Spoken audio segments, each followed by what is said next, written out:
rádio do meu coração.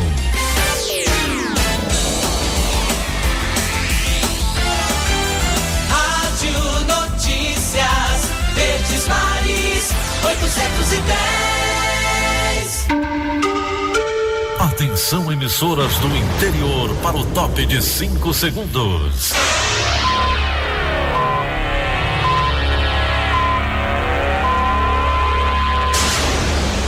A Verdinha leva o som cada vez mais longe. Rádio Sul Cearense de Brejo Santo, Cristal de Quixeramobim, Iracema de Ipu, Jornal Centro-Sul de Iguatu, Macambira de Ipueiras, Tabajara de São Benedito, Oroz FM, Pioneira de Forquilha, Itataia de Santa Quitéria, União de Camocim, Educadora do Cariri do Crato, Líder FM de Itapipoca, Aquarela FM de Miraíma, Liberdade de Itarema, Carinhosa de Acopiara, Sertão Central de Senador Pompeu, Vale do Salgado de Lavras da Mangabeira, Vale FM de Nova Russas. 6h31, confirmando 6h30, quarta-feira, 18 de junho, ano 2019. Manchetes do Rádio Notícias Verdes Mares. Senado derruba decreto das armas de Bolsonaro e texto segue para análise da Câmara dos Deputados. Suspeito de 5 homicídios é preso quando visitava mulher em maternidade de Fortaleza. Governo vai encaminhar projeto que regulamenta a atividade dos táxis intermunicipais. Confira os detalhes de Brasil e Venezuela pela Copa América. Estas e outras notícias em instantes. CYH 589. Verdes Mares AM. Rádio Notícias Verdes Mares.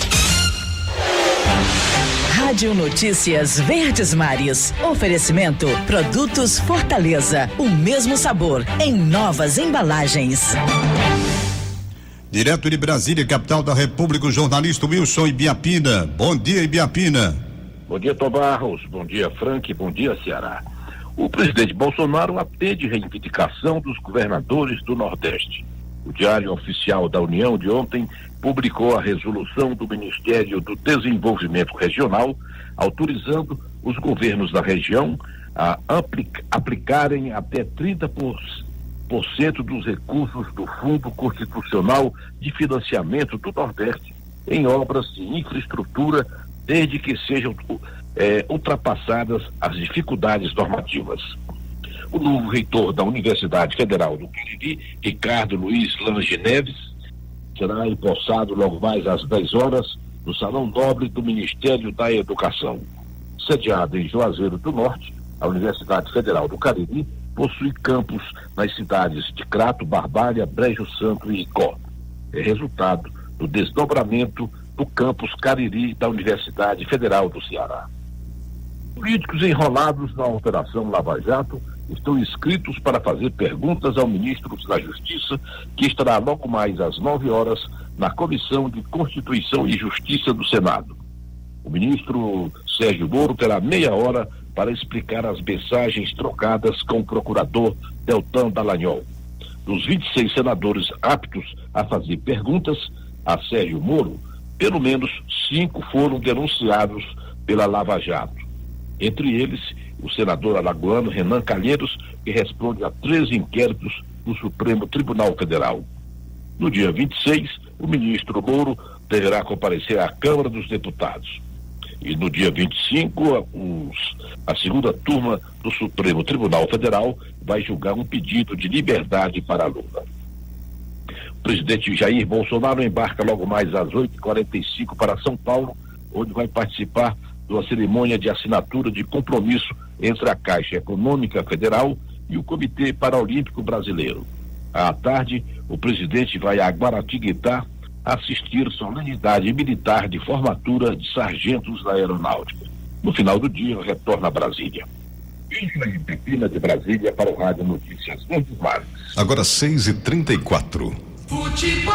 Depois de Brasília, a gente vai para a Sala dos Esportes com o Luiz Eduardo. Muito bom dia para você, Luiz. Bom dia. Copa América 2019. O Brasil decepcionou, hein? Jogando nesta terça-feira na cidade de Salvador, ficou no empate com a Venezuela em 0-0. Ao final do jogo, vaias foram ouvidas nas arquibancadas da Arena Fonte Nova. 0 Brasil, 0 Venezuela, jogo do Grupo A, segunda rodada, que teve ontem também a vitória do Peru de virada em cima da Bolívia pelo placar de 3-1. Com o resultado, Grupo A tem o Brasil com 4 pontos na liderança, segundo o Peru com 4 pontos, terceiro a Venezuela com 2 pontos, quarto a Bolívia, 2 jogos, 2 derrotas, nenhum ponto na competição. O Brasil volta a jogar pela Copa América no próximo sábado na Arena Corinthians, 16 horas, contra a seleção do Peru. Já no Mineirão, sábado, 16 horas, jogam Bolívia e Venezuela. Mas o Grupo B tem 2 partidas logo mais. Às 18h30, Morumbi, Colômbia e Catar. E às 21h30, Mineirão, Argentina e Paraguai. Cobertura completa da Verdinha Querida. Luiz Eduardo para a Rádio Verdes Mares. Comentário de Wilton Bezerra. Bom dia, Wilton. Bom dia. E o selecionado brasileiro acabou esbarrando na Venezuela pela Copa América, empatando em 0-0. Aliás, um placar que não fez muita justiça, não. O Brasil teve 2 gols anulados no segundo tempo de maneira correta. O juiz se valeu do VAR para apontar irregularidade dos 2 lances. Mas ficou provado, por exemplo, que no segundo tempo, com a entrada do Everton, o Cebolinha, a seleção teve mais agressividade, foi ele, inclusive, responsável por uma jogada que originou um dos gols anulados da seleção. O Brasil tentou muita jogada pelo alto, principalmente no primeiro tempo. E aí Osório e Villanueva se defenderam muito bem, ganharam todas de cabeça. De resto, um time, o da Venezuela, se defendeu minimamente com 8 jogadores. Às vezes até com 9 jogadores. E procurando sair como o Rídio e o jogador Rondon na base do contra-ataque. Conseguiu pouco, a verdade é essa. A posse de bola foi de forma extravagante do Brasil. Coisa aí para mais de 80%. O Brasil tinha que fazer isso, porque é obrigação de uma seleção como a do Brasil ter o protagonismo dentro do jogo. Agora, dificuldades existiram depois do 0-0 na primeira etapa de partida. Isso, na verdade, gastou um pouco do estoque de paciência da seleção brasileira. Embora dominando mais, embora com presença permanente no campo adversário, não se pode dizer que foi um jogo rico em oportunidades de lado a lado. E principalmente do Brasil, que tinha a obrigação efetiva de criar mais pela capacidade técnica maior do Brasil diante da Venezuela. O time do Brasil, eu acho até que tentou, jogou com os volantes armando no campo contrário, mas a Venezuela nos surpreendeu. Esperava-se um time frágil, um time que não oferecesse existência, mas o time venezuelano, ele jogou atrás, numa retranca, mas com bastante capacidade ao ter a bola dominada. Foi um time que no espaço curto sobreviveu a toda aquela atmosfera imposta pela seleção brasileira, que levou o time às cordas. Mas o time da Venezuela soube aguentar o tranco, foi resiliente e acabou dando um trabalhão à seleção brasileira. É claro que a torcida não gostou, mas é claro também que o Brasil tem condições sim de sair dessa fase para a próxima, na próxima partida a ser realizada contra o time do Peru. Wilton Bezerra para a Rádio Verdes Mares. Agora são 6h39.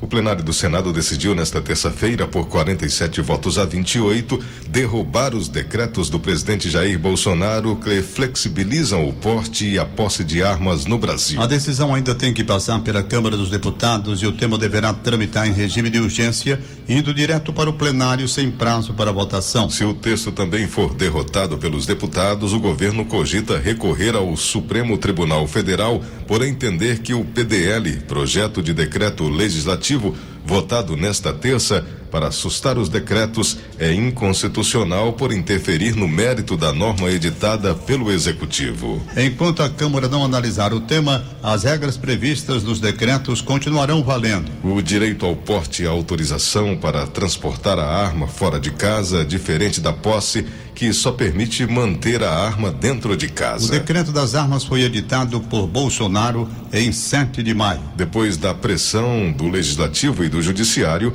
o presidente recuou 15 dias depois e fez alterações no texto. A segunda versão da medida proibiu que cidadãos comuns portem armas de fogo como fuzis, espingardas e carabinas, permissão que havia sido criticada por especialistas em segurança pública. Os 5 principais partidos de oposição oficializaram nesta terça-feira posição contrária ao relatório da reforma da Previdência. Com isso, o texto do deputado Samuel Moreira já tem 11 votos contrários. A comissão especial que analisa a reforma tem 49 membros. Para ser aprovado, o parecer precisa do aval de 25 integrantes. Se conseguir, o texto segue para o plenário. As informações com a repórter Neliane Macedo. Os deputados da oposição foram os primeiros a chegar, mas demorou para alcançar o número de parlamentares exigido no regimento da casa para a abertura da sessão. Os governistas estão com pressa e otimistas pela aprovação do relatório do deputado Samuel Moreira. Segundo o líder do governo na Câmara, o deputado Major Vitor Hugo, o que não pode ser mudado na comissão especial será discutido no plenário. Nós estamos diminuindo o tempo de fala dos deputados e líderes que querem avançar com a proposta, entendendo que a oposição vai fazer exatamente o contrário, mas faz parte do jogo democrático. Agora, por exemplo, nós tínhamos ali 15 minutos para falar, não poderíamos deixar de marcar a nossa posição, mas não falamos os 15 minutos e estamos pedindo para que os líderes, daqueles que querem efetivamente aprovar uma nova Previdência, que seja mais sustentável, que seja mais equilibrado e mais justo, que também diminuam a fala para que a gente consiga antecipar isso. Enquanto a oposição diz não ter pressa para concluir a votação. O deputado José Guimarães, do PT do Ceará, disse que a oposição vai continuar provocando um debate com bastante críticas ao relatório e deixou claro que os partidos de esquerda querem protelar o máximo possível a votação no plenário da casa. Nós teremos um grandioso enfrentamento com aqueles que querem penalizar os mais pobres, os assalariados, o servidor público. Chega a ser cruel a regra para o professor e para a professora. Não altera nada da proposta inicial, só aumenta o tempo de sala de aula e dá idade para o professor, a professora se aposentar. Portanto, nós teremos um enfrentamento grande, porque queremos, que é o terceiro aspecto que eu coloco, transparência. A expectativa é que a discussão deve se estender por pelo menos 3 dias. A lista de deputados para falar sobre o parecer do relator da reforma foi fechada com 155 parlamentares, 91 contra e 64 a favor do parecer. Cada um deles tem o tempo regimental de 15 minutos de fala na comissão. E ainda tem os líderes de partidos, 30 previstos. Cada um tem o tempo regimental de 3 e no máximo 7 minutos para falar. De Brasília, Neliane Macedo. Ouça agora o quadro Vida Pública, comentário do jornalista Roberto Moreira. Bom dia, Roberto. Bom dia. O presidente Jair Bolsonaro fez a aposta certa. Continua defendendo o discurso da campanha eleitoral vitoriosa ano passado, falando a verdade aos brasileiros. O Congresso Nacional procura desafiar a sociedade na avaliação do governo, dizendo não aos propósitos públicos de combate à corrupção, fim da troca de cargos por votos no Congresso e combatendo todos os dias para tirar o país do atoleiro. O Congresso se prende a derrotar o governo. Bolsonaro tem feito investidas na rua. Foi ovacionado nos estádios do Morumbi, em São Paulo, e Maracanã, no Rio de Janeiro. Do Rio Grande do Sul, foi acompanhado por milhares de pessoas nas ruas. Amanhã, Bolsonaro estará em São Paulo, no maior evento do país, a Caminhada com Jesus, onde vai encontrar mais de 1,5 milhão de pessoas na capital paulistana. O presidente Bolsonaro tem conversado nas ruas e pedido aos seus eleitores para que conversem com os parlamentares para tirar o Brasil da crise e gerar emprego. O Congresso vota contra. Bolsonaro faz decreto e medidas provisórias com gordura. Os deputados tiram a gordura e Bolsonaro vai construindo seu plano e fazendo ele ser executado. Um exemplo: o presidente acabou com os cartórios das autoescolas, dos fotossensores e outras coisas maiores dentro do governo. Agora 6h44.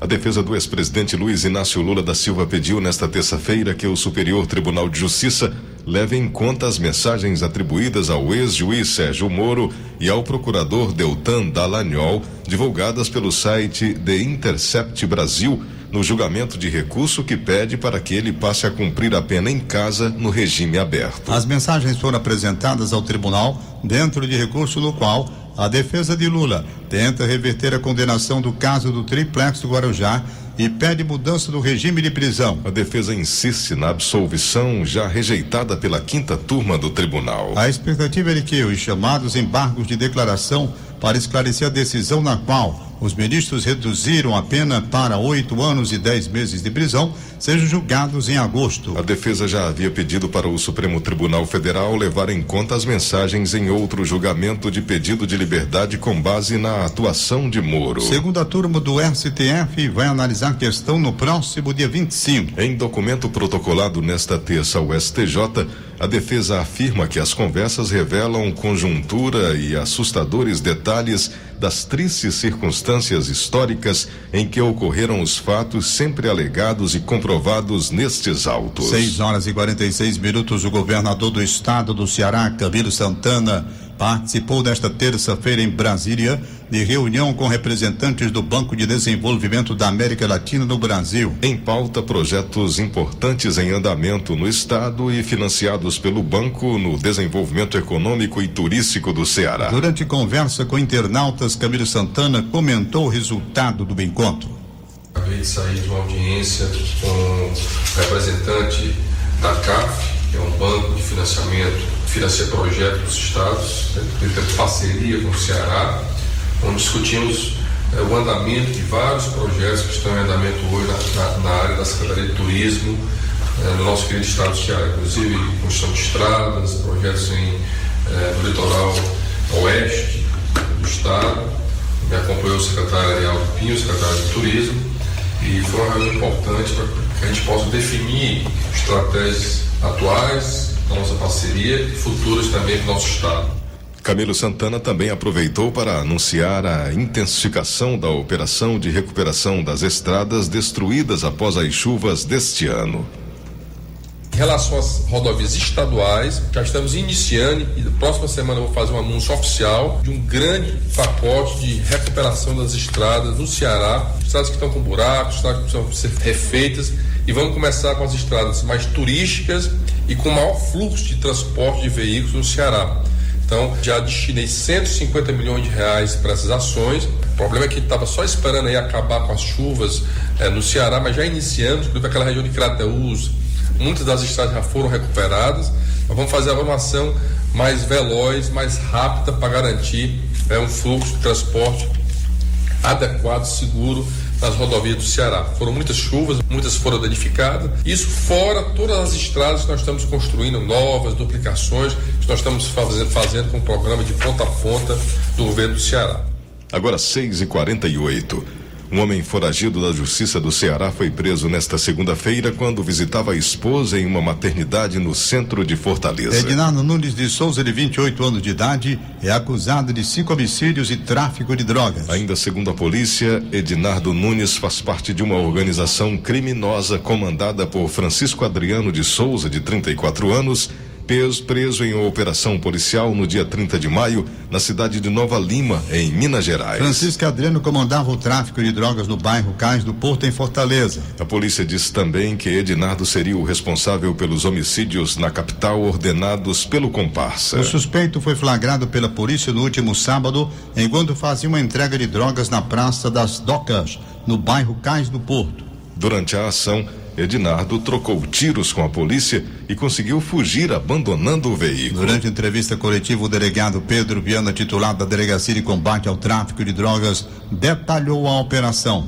É uma operação, na verdade, aqui é a segunda fase da Operação Fênix, foi aquela operação que nós divulgamos no final do mês de maio, quando da prisão do Francisco Adriano de Souza, conhecido como Adriano Cibite, aquele indivíduo que foi preso lá no município de Nova Lima, região metropolitana de Belo Horizonte, no estado de Minas Gerais. Esse Ednardo é um indivíduo extremamente perigoso, certo? É traficante de drogas, já possui 2 condenações, uma condenação a 12 anos de reclusão por tráfico de drogas, uma outra condenação a 13 anos de reclusão por homicídio, certo? Ednardo, ele trabalha, na mesma organização criminosa do Adriano Cibite. Ednardo é um dos matadores dessa organização criminosa. Inclusive, Ednardo, além de ter sido já condenado por um dos homicídios, ele responde mais 4 outros crimes de homicídio, tá certo? É um indivíduo envolvido também com a venda de drogas ali na comunidade do Cais do Porto, integrante também de facção criminosa.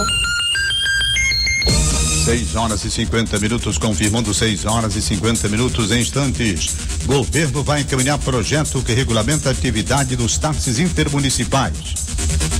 Confina, a festa sempre dá certo. Isso é que é promoção pra esquentar seu São João. 35 mil reais é o grande prêmio final. Pense nesse dinheirão agitando seu arraial. É só comprar, cadastrar e esperar pra festejar. Confina, a festa sempre dá certo. Mistura pra bolo e farinha. É festa na sua cozinha. Certificado de autorização social 04002714-2019 e 05002653-2019. Tem gente que a gente reconhece no riso. Um som que vem depois do sorriso que a gente chama de gaitada. Tem gente que a gente encontra na vaia. Não importa onde se esconda, nem mesmo uma reza braba. Tem gente que tem balanço no pé, que vai do baião, chachado, ao forró, arrasta-pé. Tem gente por aí que é invocada, cabra da peste, cabeça chata, cearense com orgulho, cearense de alma. Confina, a festa sempre dá certo. Isso é que é promoção pra esquentar seu São João. 35 mil reais é o grande prêmio final. Pense nesse dinheirão agitando seu arraial. É só comprar, cadastrar e esperar pra festejar. Confina, a festa sempre dá certo. Mistura pra bolo e farinha. É festa na sua cozinha. Certificado de autorização social 04002714-2019 e 05002653-2019.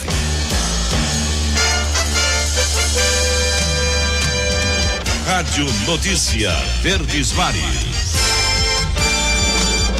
6h52, direto da redação integrada do Sistema Verdes Mares, a jornalista Bárbara Sena traz as últimas informações. Bom dia, Bárbara. Bom dia, Tom. Bom dia, ouvintes. Um homem de 24 anos foi morto a tiros dentro de uma residência no bairro Serrinha, ao tentar se esconder de um suspeito que o perseguia. O crime aconteceu na noite desta terça-feira na Rua 2. De acordo com testemunhas, Francisco Iago Simão chegou a entrar no mercadinho do pai, que funcionava na casa, mas o criminoso invadiu o local e a vítima morreu no 2º andar do imóvel. O suspeito fugiu. De acordo com a Polícia Militar, uma das linhas de investigação é de que o crime tenha relação com dívidas de drogas. Além disso, a vítima era suspeita de realizar assaltos na região. Francisco Iago tinha antecedentes criminais. Um homem foi preso suspeito de fabricar armas artesanais nesta terça-feira no distrito de Cacimbas, no município de Cariré, região norte do Ceará. De acordo com a Polícia Militar, os agentes receberam denúncias anônimas de que um homem fabricava armas na região. Equipes da Polícia Militar de Mucambo e Cariré realizaram investigações na área e encontraram um local onde o suspeito fabricava as armas artesanais. Na residência do suspeito, os policiais encontraram várias armas artesanais, cartuchos e outros artefatos que poderiam ser preparados para a fabricação de mais armas, como, por exemplo, espingarda e uma besta, usada para disparar flechas. O suspeito e as armas foram encaminhados para a delegacia de Cariré. Bárbara Sena para a Rádio Verdes Mares. Agora 6h54. O governo do Ceará vai encaminhar à Assembleia Legislativa na próxima segunda-feira o projeto de lei que regulamenta a atividade dos táxis intermunicipais no estado. A decisão aconteceu após reunião realizada nesta terça-feira no Palácio da Abolição entre o assessor especial de Relações Institucionais, Nelson Martins, e representantes da Federação de Táxi Intermunicipal do Ceará, representando 30 municípios. Segundo Nelson Martins, os trâmites para atender a reivindicação da categoria foram discutidos com o governador Camilo Santana, o Departamento Estadual de Trânsito, o DETRAN, e a Procuradoria-Geral do Estado. Eles já tinham essa demanda desde 2017, da mesma forma que nós já temos a regulamentação dos transportes de ônibus, dos transportes complementares através das Topics. Era importante que nós fizéssemos também a regulamentação desse sistema de táxi intermunicipal. Esse sistema já existe em outros estados, em Goiás, por exemplo, já existe, e na época a ex-deputada Raquel Marques apresentou um projeto de indicação lá na Assembleia Legislativa. Todo esse processo foi discutido com o DETRAN, com a Procuradoria-Geral do Estado, com o governador Camilo Santana, e aí o governador nos autorizou, ele vai encaminhar a partir da próxima segunda-feira, dia 24, essa mensagem para a Assembleia Legislativa. Nelson Martins explica que a mensagem segue agora para o Legislativo e que a maioria dos parlamentares entende que este serviço de transporte deve ser regulamentado. Nós já conversamos com alguns deputados que apoiaram esse projeto e a gente espera que, evidentemente, ele seja aprovado o mais rapidamente possível para que o sistema seja regulamentado e, acima de tudo, para que a gente possa evitar algumas situações que são irregulares hoje, né? Então, é importante regulamentar para que o sistema possa funcionar, onde o objetivo maior é que a população tenha melhores alternativas e melhores condições para utilizar o sistema de transporte. A demanda dos taxistas intermunicipais que prestam serviços de transporte levando passageiros de uma cidade a outra pede o regimento para o serviço com a intenção de evitar problemas aos motoristas formalizados diante do alto índice de táxis piratas em território cearense. Segundo membros da federação, com a aprovação da mensagem, o trabalho dos profissionais se torna mais seguro, com mais fiscalização e livre de prejuízos. Cresce no uso de cartões de crédito pré-pago no Ceará. As informações estão com a repórter Ingrid Coelho. O uso de cartões pré-pagos movimentou mais de 68 milhões na economia do Ceará. O dado representa um crescimento de 62% em 2018 na comparação com 2017. Os números são da Associação Brasileira de Empresas de Cartão de Crédito. Só em Fortaleza, a emissão de cartões pré-pagos cresceu 9,5%. Enquanto isso, o débito e o crédito cresceram 14% e 12%, consideravelmente menores em relação ao pré-pago. Ingrid Coelho para a Rádio Verdes Mares. O governo do Ceará decretou o ponto facultativo na próxima sexta-feira, um dia depois do feriado de Corpus Christi para os servidores públicos estaduais. A determinação foi publicada no Diário Oficial do Estado nesta terça-feira. O texto garante ainda a normalidade nos serviços de fornecimento de água e dos trabalhos prestados pela Polícia Militar, Polícia Civil, Perícia Forense e pelo Corpo de Bombeiros Militar, o atendimento médico hospitalar e de ambulatórios médicos especializados que atendem a pacientes com consultas médicas previamente agendadas. Também continuam funcionando os postos do Centro de Hemoterapia e Hematologia de todo o estado. O funcionamento do sistema de licitações pertencente à estrutura orgânica da Procuradoria-Geral do Estado será mantido com a confirmação das licitações marcadas para quinta e sexta-feira. Os equipamentos culturais pertencentes ao governo do estado também funcionarão normalmente. Agora 6h58. A partir de agora, as denúncias de crimes ambientais podem ser feitas por meio de aplicativo de celular. O serviço foi lançado pela Superintendência Estadual do Meio Ambiente, SEMASSE, e a princípio está disponível para celulares com tecnologia Android. O diretor de tecnologia da informação da SEMASSE, Tiago Bessa, explica que a nova ferramenta vai facilitar o acesso ao serviço de fiscalização. Além disso, qualquer pessoa pode encaminhar uma denúncia ou suspeita de crime ambiental. A importância é democratizar o acesso do cidadão cearense ou turista que seja à fiscalização ambiental do órgão, né? Então, a partir de agora existe um módulo dentro do aplicativo da SEMASSE que ele pode, de qualquer lugar, fazer uma denúncia de qualquer infração ao meio ambiente. Então a pessoa ela não tem obrigação de entender o que é uma denúncia ambiental, ela pode provocar o órgão com fotos, com coordenada geográfica, o mínimo de detalhamento possível, para que a nossa equipe de fiscalização possa fazer uma avaliação, uma validação daquela informação, e se entender que é um caso de denúncia ambiental, a gente vai agir. 6h59. Acabamos de apresentar no Rádio Notícias Verdes Mares. Redatores Luciano Augusto, Evandro Nogueira e Roberto Carlos Nascimento. Participação de Wilson Biapida, direto de Brasília. Áudio Augusto Assunção. Contra-regra Alexandra Mota. Diretor-geral de jornalismo Roberto Moreira. Mais informações é nosso site verdinha.com.br e no facebook.com/verdinha810. Em meu nome, Tom Barros e em nome de Frank Rabelo, tenham todos um bom dia. Segue Paulo Oliveira com o seu programa Líder Absoluto de Audiência. De segunda a sábado, 6:30 da manhã, Rádio Notícias Verdes Mares. Rádio Notícias Verdes Mares. Oferecimento Produtos Fortaleza. O mesmo sabor em novas embalagens.